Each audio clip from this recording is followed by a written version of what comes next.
The dust is settling on a politically charged 2025 for the African continent, whose electoral landscape this year proved to be a complex mosaic of democratic progress and stark political setbacks. From the shores of West Africa to the Great Lake regions, millions cast their ballots, making their voices heard in a series of critical presidential and parliamentary races. But the outcomes, as is often the case, delivered more than just new leaders.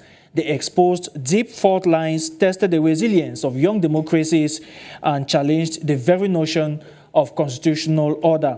In Guinea Bissau, high-stakes general elections ended not with a clear winner, but with a dramatic military intervention that once again halted the democratic process, drawing immediate condemnation from the African Union. While in Cameroon, Ivory Coast, and Tanzania, incumbents and in some cases veteran leaders secured new mandates, underscoring the enduring power of incumbency, even as opposition groups raised concerns about the fairness and transparency of the progress. In this edition tonight, we break down the winners, losers, and lessons learned from Africa's Year of the Vote 2025. Stay with us.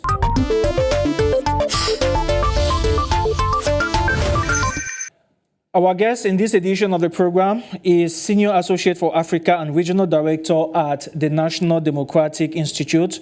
He has led international election observation missions and supervised democracy support programs in numerous African countries. He works closely with political and civic leaders to advance inclusive democratic progress in the region. He has also helped to launch the African Statesman Initiative with former heads of state to facilitate political transitions in Africa. He is an adjunct faculty at the African Center for Strategic Studies and a former adjunct professor of African politics and government at Georgetown University. He is also the founder of a non-profit organization, the Fomunyo Foundation, that supports democracy and humanitarian causes in Cameroon. He holds a licence de droit from the University of Yaoundé, a master's degree from the International Law School in Harvard, and a PhD in political science from Boston University. Join me to welcome Dr. Christopher Fomunyo, the African Regional Director at the National Democratic Institute. Doctor, thank you very much for talking to us once again on the program In Depth. Welcome. Well, thank you for having me. It's a real pleasure to be with you and your viewers. And I must start by saying, we're having our conversation at a time when Cameroon, the country, is mourning the sudden passing of Anissé Kani, a prominent opposition leader who we've just been informed passed on Sunday night while in detention in Yaoundé. It's dramatic, it's tragic for our country. My heart goes out to his family, to friends, and to advocates of freedom and democracy around the world. It's a sad day, and may his soul rest in perfect peace. Thank you very much, Dr. Fomunyo. You have just mentioned the death of Anissé Kani, which of course takes us to the elections in Cameroon.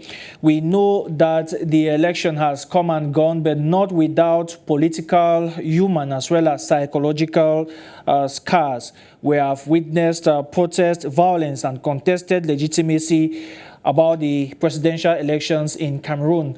In your view, what is your preliminary assessment of what transpired on the 12th of October 2025, leading up to the oath-taking ceremony on the 6th of November 2025?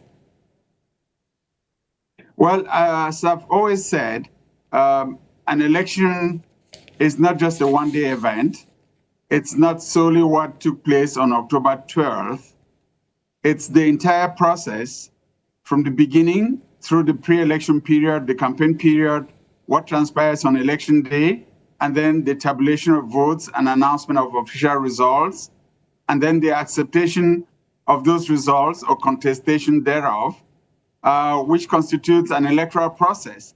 And so I would say that while part of the process is ended the way that it did, there's still a sizable segment of our population that doesn't believe in the outcome that was officially announced.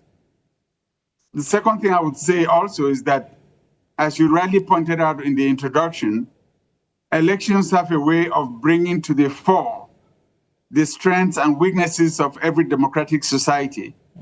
And in the case of Cameroon, the October presidential elections really demonstrated how weak and how fragile our democracy is, how weak and how opaque some of the processes are in a way that doesn't garner the trust and confidence of fellow citizens. And so there's a lot of work that needs to be done. My sense is that the drama coming out of the official announcements is not over, and that we are going to have to find a way to make sure that truth and transparency can prevail, so that the legitimacy that comes with elections is given to the rightful winner of those polls. You just spoke about the electoral process having lots of weaknesses. Can you structurally break it down for our viewers, Cameroon's electoral system, and what are those frailties that need to be fixed? Yes, first of all, we could see that in the pre-election period, during the verification and vetting of candidates, that there was considerable controversy about the elimination of some of the prominent candidates. That, for many citizens, also gave the impression, or that left many citizens with the impression that the laws were being interpreted in a way to favor some citizens over others, and that prominent opposition candidates were eliminated from the race through the instrumentalization of the justice system. Secondly, we also saw that with the vote tabulation process, based on the electoral law, the electoral code, which is now more than 15 years old and has not been amended since then, since it was enacted, that there are several layers of vote tabulations. And so from the polling sites, the election results that are announced at polling sites have to go through multiple processes before getting to the headquarters of the election administration, which is ELECAM, and before being announced by the Constitutional Council. And there is a sense that that process of multi-layered tabulation of election results could easily have been tampered with. And what has come through in the October elections is that that process now, having been tested, has shown its weaknesses, and that the manner in which those tabulations were done, either by the political parties and their supporters, or by civil society and the thousands of observers who observed the process at various polling sites, do not match with the official results that were announced by the Constitutional Council. And that, therefore, is at the heart of the controversy that continues to surround the electoral process.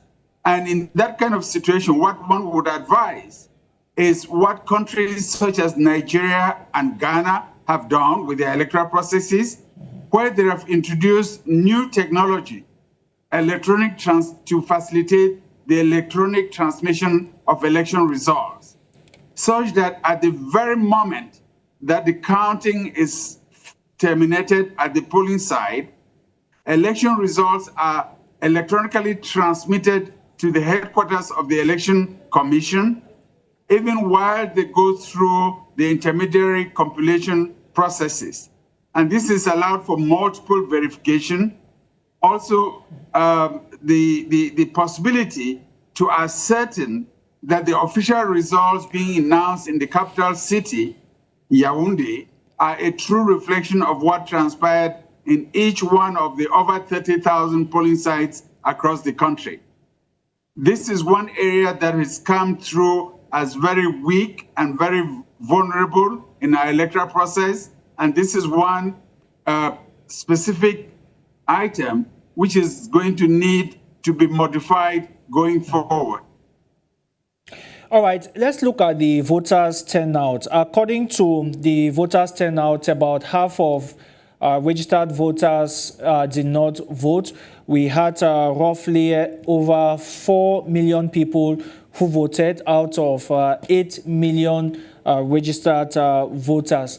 What, in your view, do you think accounted for this? And did that in any way impact the running of the election? Well, first of all, I should commend the fellow citizens who took their time to go through the voter registration process, to pick up their voter cards, to show up on election day and actually cast their ballots.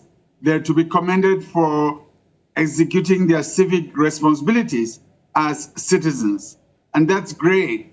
But at the same time, as you pointed out, we have to lament the fact that not all of the registered voters turned out to vote, and also that in a country such as ours with a population of over 30 million inhabitants, registration is still around 8.1 or 8.2 million registered voters. So we need to do something with regards to enticing citizens to take interest in the electoral process, to be able to register and obtain their cards and stay engaged in that process so that their voices could be heard.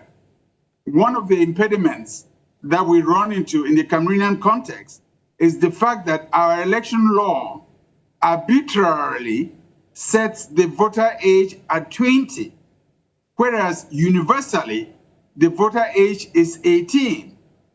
Whereas at 18, every Cameroonian is considered an adult, and there is no reason why the election law should impose 2 additional years for young people to get their names on the voter registry. So right there, it's a legal impediment which we have to grapple with and which we have to deal with.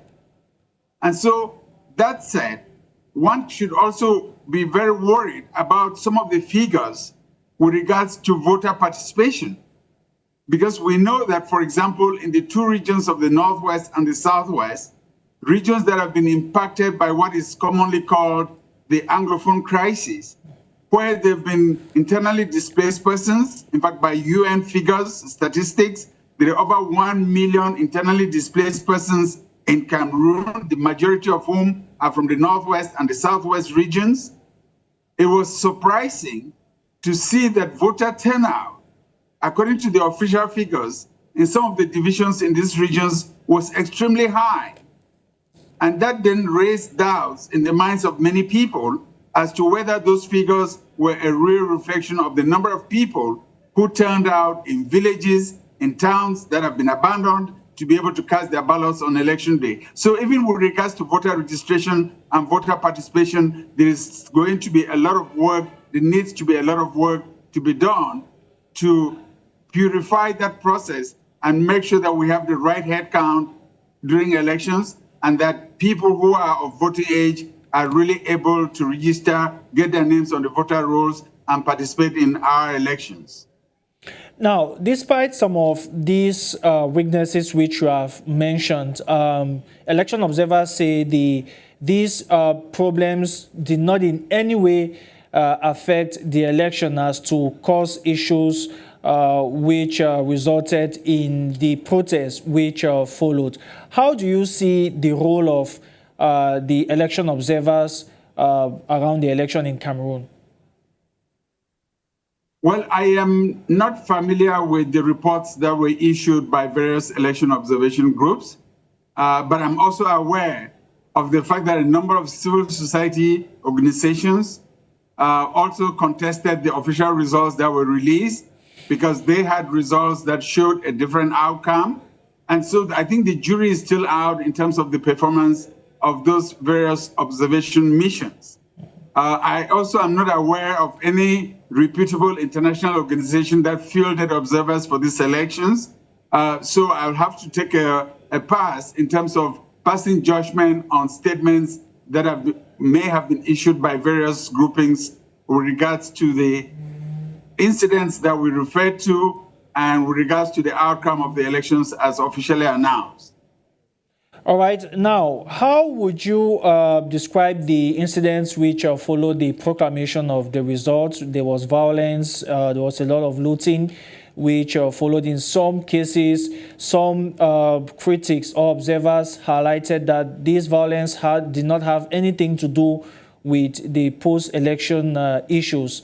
What is your take about the incidents which took place?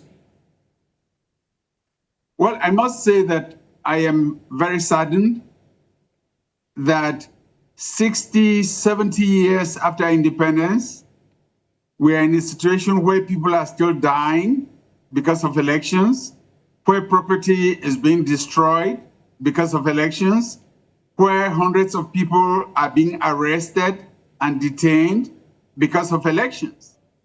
If we as independent countries on the continent, if we as governments and as leaders cannot organize a simple process as getting citizens to participate in elections, if we cannot organize those processes in a transparent way that gives confidence to all citizens across the board that the outcome is a true reflection of what transpired on polling day, then the independence that our forefathers fought for, that we all celebrated, then the new Africa that we talk about in the African Union, an Africa that is prosperous and where people can live and participate in how they're governed, is all in vain. So I am really saddened that in the 21st century, we're still having controversial elections on the continent, we're still having elections with disputed outcomes on the continent, and we're still having situations where people are dying just because of disagreements over electoral processes. Now, for a country like Cameroon that has faced this electoral problem, what is your take about the situation in 2025 and previous situations, especially that in 1992 and 2018? Well, you know, some people have made generalized statements going back to even the pre-independence period and into the late 50s. Of course, there were two parts of Cameroon at the time. In what was Southern Cameroon, we had good elections in 1954, and we had good elections in 1958. But when you talk to some of our Francophone brothers, they will tell you that in the elections that were held for the Legislative Assembly before independence in 1960, that there was also some shenanigans in that process, and that the winners ought not to have been the winners at the time. But if we fast forward to 1992, when the United Republic of Cameroon had its first competitive presidential elections, you will remember, and our viewers will remember, that even the outcome of those elections were contested between late John Frundi of blessed memory of the SDF and the current incumbent Paul Biya of the CPDM.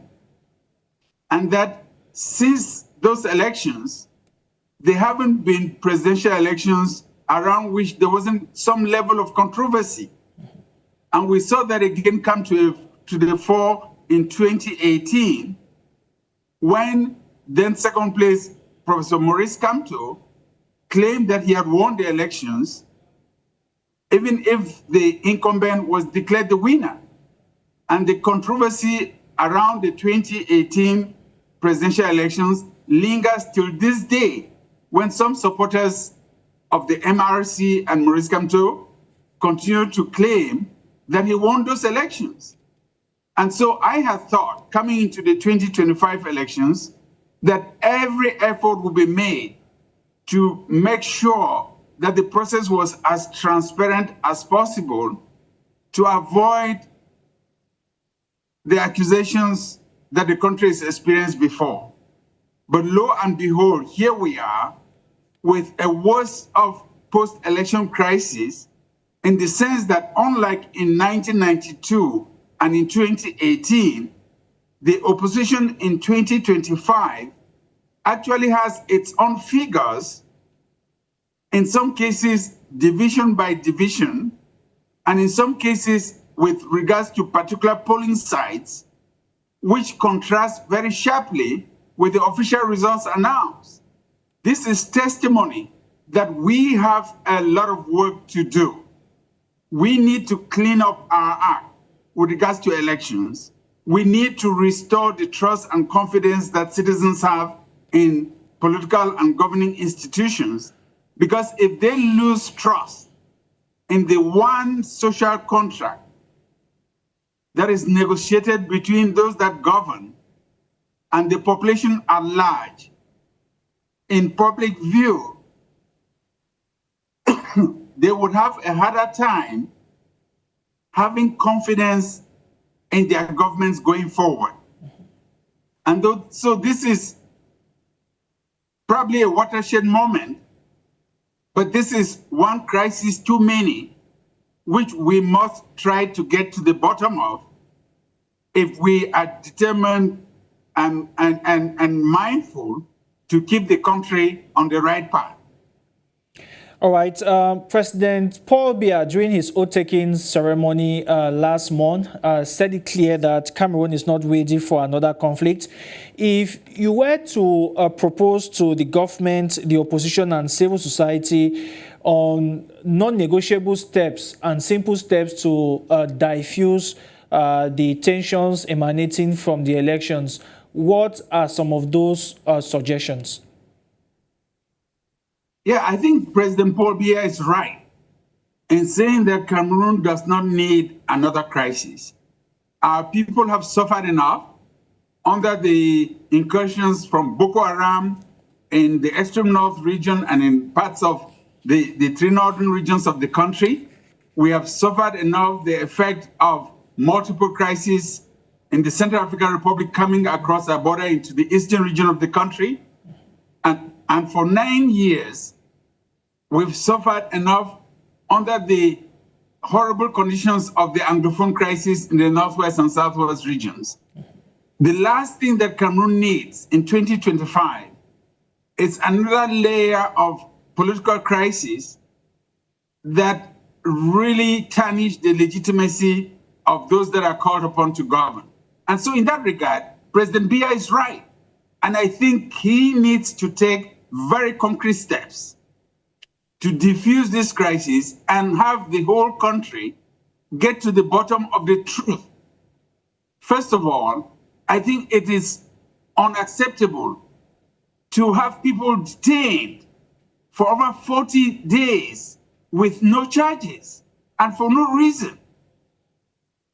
You're just radicalizing these young people, some of whom killed nobody, some of whom destroyed no property, but who were just out in the streets and were swept along by the forces of law and order.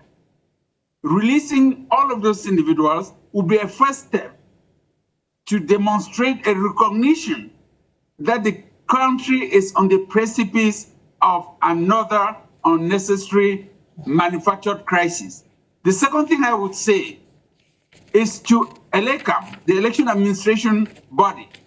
ELECAM knows the truth of what happened on October 12th. ELECAM has the data on the basis of which it made its decisions and transmitted the results to the Constitutional Council. With the current tensions existing in the country, with the current controversies about the outcome of these elections, it is incumbent on ELECAM to release election results polling side by polling side. I think that would be the one gesture from ELECAM that would put an end to all of the controversy around the electoral process. Because citizens will be able to see for themselves that ELECAM has the figures of what transpired at their polling sites, and accusations or allegations will be dismissed accordingly. And I think that it is a civic duty, it is indeed a responsibility for ELECAM to do so, because withholding that information while the country is bubbling with tensions and with crises is almost tantamount to treason. It's a betrayal of the trust that the Cameroonian people have come to have in that institution. And since ELECAM has that information, which today is the object of controversy, it should release election results polling site by polling site, because nothing in the Constitution or in the election law prohibits ELECAM from doing that. And my sense is that once ELECAM does that, then the entire population of the country would have its concerns assuaged in knowing that the figures that have been released by ELECAM actually capture what transpired in their polling sites. Now, some observers have hailed the actions of youth and civic society organizations, the interest that they have put in place concerning this particular election. Is it something that can be used to build on for future elections in Cameroon positively? Yes, that's my hope. That's my hope. Because, for example, we all know that even when civil society organizations came to monitor the electoral process, that some of them had threats for something that was not illegal. The law does not prohibit citizens from watching their own electoral process. The law, in fact, stipulates that the counting of votes is done at the polling sites in public view, and that election results at the polling site are actually published and pasted at the door or in the room at the polling site. So what civil society organizations plan to do, and some of them did very well, was just a civic duty, which citizens across Africa come to do on a regular basis in every country when elections are held. So I was very impressed by their courage and their tenacity and their commitment to also contribute to the transparency of the electoral process.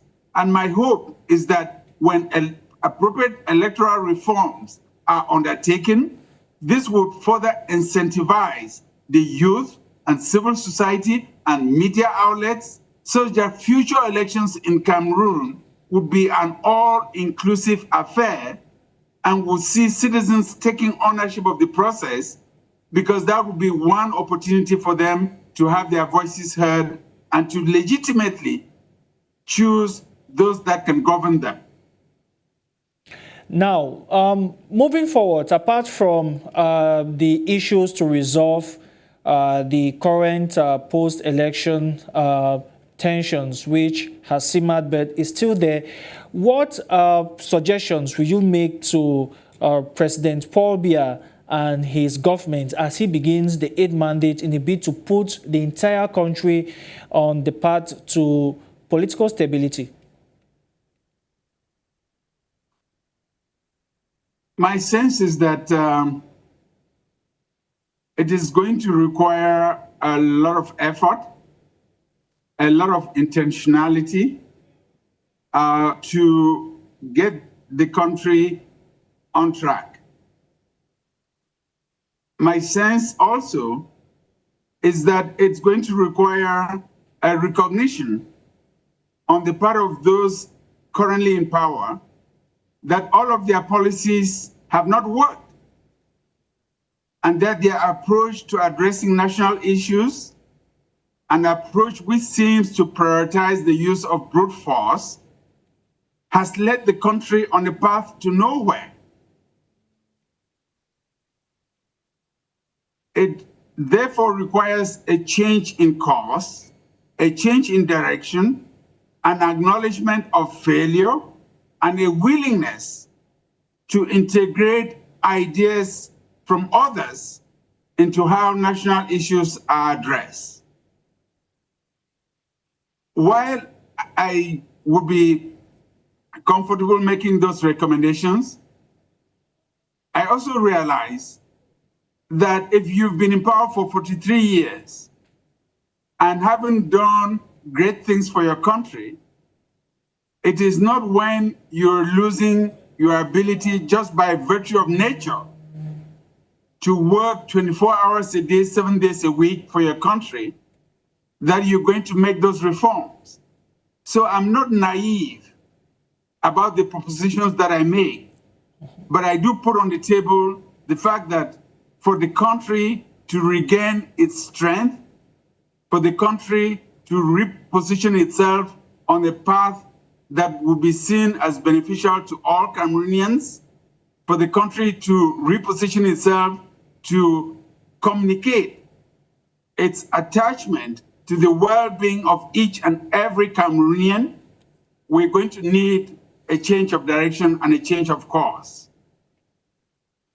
All right, let's move from Cameroon to some other African countries. The most recent case is that of Guinea Bissau, where the president Umaru Sissoco Embalo was removed shortly before the proclamation of results. What is your take concerning this, looking at the democratic backslide, particularly in a region like West Africa, where we have military leaders across some countries? Oh, the backsliding in West Africa is visible, it's enormous, it's regretful, because about a decade ago, everyone looked at West Africa and said it was one of the sub-regions of the continent that was making tremendous progress, both in terms of economic development and democratic governance. But today we have that sub-region with 5 military regimes and shrinking political space, and that's most unfortunate. I think what happened also in Guinea-Bissau is regrettable, because election day itself went very smoothly. The vote counting was in process. The trends were already well known to many of the observers that were on the ground, as well as to the people of Guinea-Bissau, when this abrupt interruption happened. And for me, it speaks to the fact that in a number of countries, even some of our leaders, when they talk about democracy, don't believe in democratic governance themselves. And it's a strong lesson in there that you cannot have democracy without Democrats, without people who believe in fairness, without people who believe in the rule of law, without people who believe in the peaceful alternation of power. And that's why today there's a lot of suspicion in the minds of many people in West Africa, including prominent leaders, such as the former president of the Federal Republic of Nigeria, His Excellency Goodluck Ebele Jonathan, who feel that this was an arrangement such that the military could intercept or interrupt the electoral process and not allow the candidate who was projected to win the elections to be declared the winner, and for Guinea-Bissau to have a peaceful transfer of power. My sense is that ECOWAS, the sub-regional body for West Africa, has opened up an investigation and is sending a mission to Bissau, Guinea-Bissau. My sense is that the African Union would also be seized with the matter, and that concrete steps could be taken to avoid this kind of precedent. Because if we don't stop this in a place like Guinea-Bissau, then ultimately all of the progress that has been done in the past 30 years is going to be pushed back and decimated. And in the next few years, the entire continent will be back to the era of coup d'etats, when no head of state was safe, whether duly elected or not, where we will become the laughingstock of the world, because it is through that prism that people make such outlandish decisions as to say that Africans are not ripe for democracy, which is not the case. The African population, whether it's in Guinea-Bissau, in Cameroon, in Tanzania, in Madagascar, and other countries, is ripe and is asking for more freedoms and more democracy. And unfortunately, in places like Guinea-Bissau, the military, with the complicity of some of the political leaders themselves, isn't giving our populations the opportunities to really exercise their civic rights and get the full benefits of being governed justly and living in democratic societies. Now, for a region that is having coup leaders, this is the fifth case in that part of the African continent. How threatened is the existence of a regional bloc like ECOWAS, which has already lost three of its key members going towards this kind of situation? Of course, ECOWAS today is fragilized. It's been weakened by the departure of the three Sahelian countries who have now formed the Alliance of Sahelian States. It is also in the uncomfortable position of not being able to implement its additional protocol, the 2001 Protocol on Democracy and Governance. And it's trying to find its way out of this dilemma. And the problem is that it was a regional entity which had a lot of strength and which had a lot of dynamism, which was already working towards a common currency with the hope that by 2027, all of West Africa would have one common currency to facilitate trade, transborder transactions, and the movements of persons and goods across national boundaries. And that was fantastic. But all of this economic vision, all of these fiscal policies are going to be lost because of the inability of member states to be able to govern themselves justly and to be able to strengthen the institutions of state. And so ECOWAS today is not the ECOWAS of a decade ago. And my hope is that the remaining leaders in the countries that are still members of this regional, sub-regional organization would find ways to consolidate what is left and continue to reach out to the other member states to make sure that what was a beautiful sub-regional organization is not completely diminished. For some observers, the democratic backslide in the West African sub-region is masterminded by the West. They even said that the West is speaking for both sides of the mouth, preaching democracy, but going behind, supporting coup leaders in some cases, and in other cases, speaking against democratically elected leaders. How does this situation further complicate the situation in the sub-region? Yes, I think Africans across the board, and not just in West Africa, expect some more consistency from the international community at large. Even I, for one, have been critical of the actions of some of the leaders in the Northern Hemisphere. And I said at the time that, for example, there was no way that the French president could go to N'Djamena and support the military takeover after the death of late President Déby, and then at the same time go to Burkina Faso or Mali and be critical of a military coup there. The world has changed. Africans are well informed about the dynamics of international politics. And so they expect a certain level of consistency that if you're going to be critical of coup makers, which you should be, because there's no mechanism that allows soldiers to shoot their way into state houses, then you should also be critical of civilian leaders who violate the constitutions of their own countries and who thereby create the conditions that allow for the military to take advantage and to stage coups. And when the populations don't hear that criticism, they assume, rightly or wrongly, they assume that there's a certain level of complicity with regards to the international community and those civilian governments. Many Cameroonians, for example, would have expected the same level of uproar about the lack of transparency with regards to the tabulation and announcement of presidential election results in Cameroon. They haven't seen that. And so you can't blame them when they make these comparisons and come to the conclusion that the international community is not honest or is not consistent in the way in which it approaches various regimes on the African continent. Let's now get across to East Africa, where the Tanzanian election was another election full of tension, protests with many deaths and arrests recorded. How fragile does that make not only the country, but the sub-region, where we have seen a progressive backslide of human rights, particularly in countries like Kenya and Uganda, that is also looking towards the horizon of presidential elections?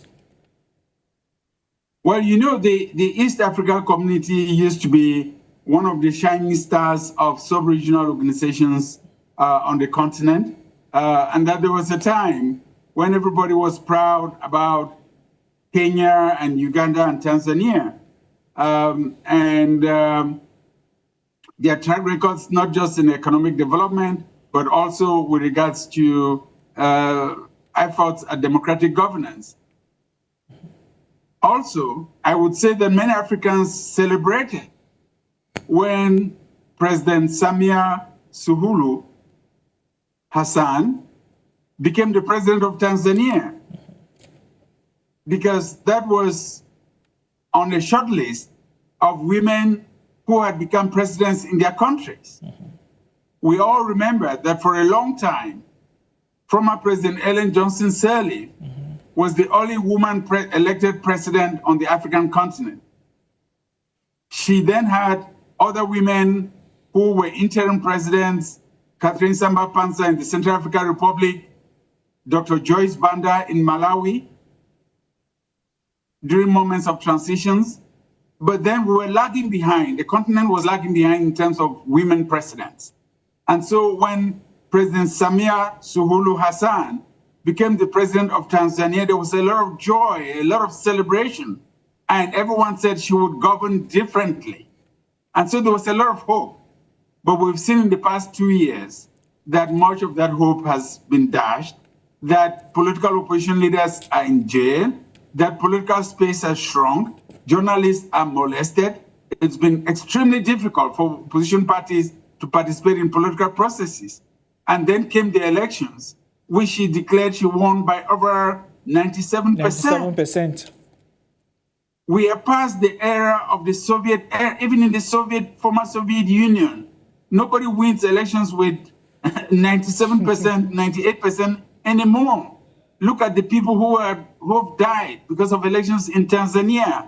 What would the founding father, Julius Nyerere, who was a humanist, who had a heart for the human being and the human condition, what would he be saying in his grave? This is very sad. And it weakens the case for those of us who stand up and who have been saying for decades that when women govern, they govern differently.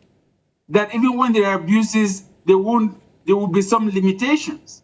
And I think what's happened in Tanzania is an embarrassment and must be investigated, because that cannot become the process through which Africans elect their leaders.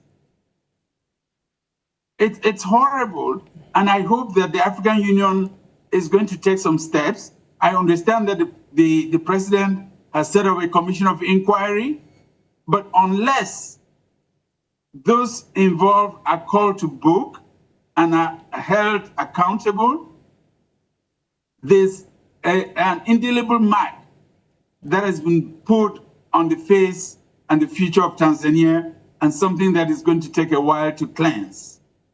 All right, before we go, let's look at the election outlook in some countries who are set for elections in the weeks ahead. We have, first of all, the Central African Republic on December 28th, and later Uganda early next year.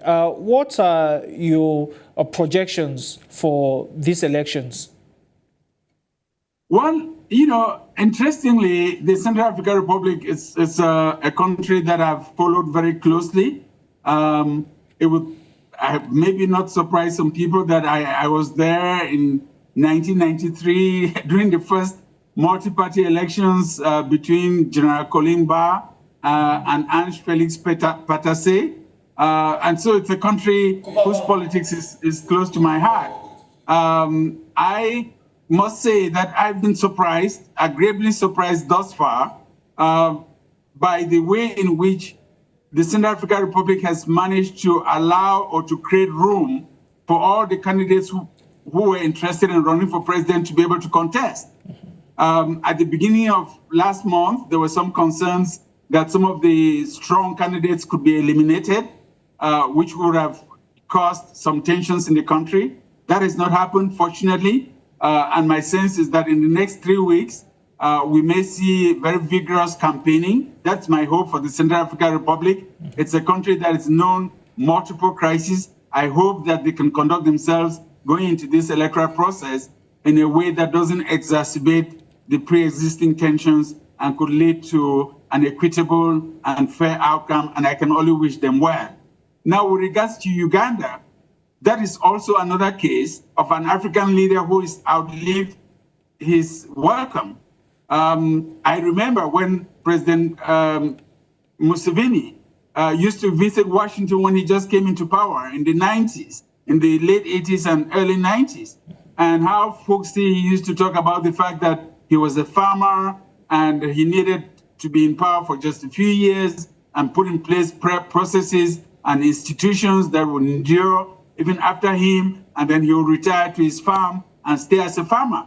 And that brought him a lot of credibility at the time. But here we are, well over 35 years in office and still trying to run again.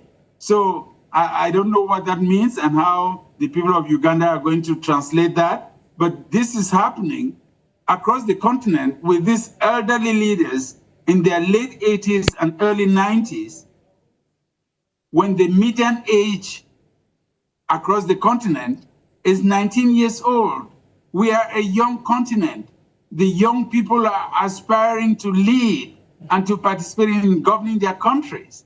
And why wouldn't our leaders give them the opportunity to do so when we are a young continent? That's why in some cases, like in Madagascar, they end up in the streets and then they get blamed for taking into the streets. My hope is that if the elections are peaceful in Uganda and every candidate is allowed to campaign across the country, something that didn't happen during the past presidential elections, that the people of Uganda may get an opportunity to make their voices heard and to choose change as opposed to the status quo, and give the younger generation an opportunity to also have a say in how the country is governed going forward. Yeah, we have spoken about so many disturbing cases, but let's look at the case of Botswana that brought in Boko Duma.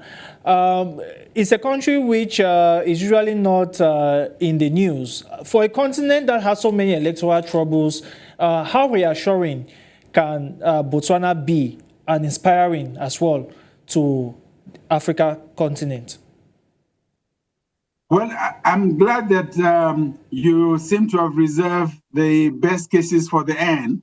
And that as we discuss Botswana, we also think of Senegal that went through a challenging but successful election. Nonetheless, we can also talk about Mauritius that had a good elections. We can also talk about Seychelles that had a good election as well, where it was very close, but the outcome was accepted by the incumbent who lost and the opposition that won.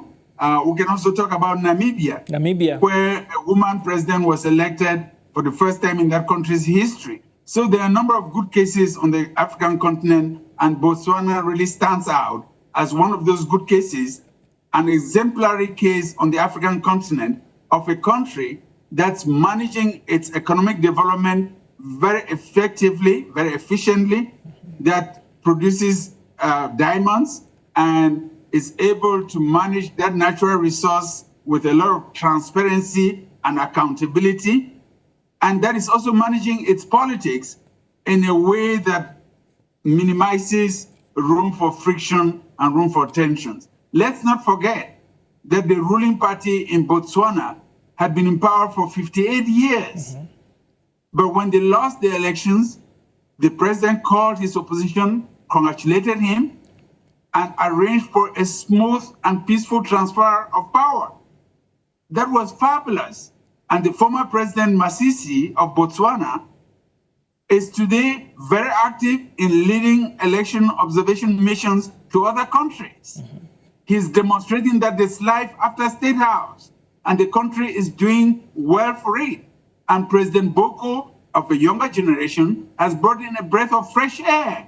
and the country is moving forward. So those are the kinds of examples that we as Africans should be extremely proud of, and that we should seek to push other leaders to emulate. All right. Thank you very much, Dr. Christopher Fomunyo, for talking to us. It was, of course, a very interesting, in-depth program today as we looked into the electoral process on the African continent. Thank you very much. Thank you for having me. It's such a pleasure. And of course, we'll hope to have you some other time. Once again, thank you very much. And to you, our televiewers, it was a pleasure being with you in this edition of the program. Until next time, it's bye-bye.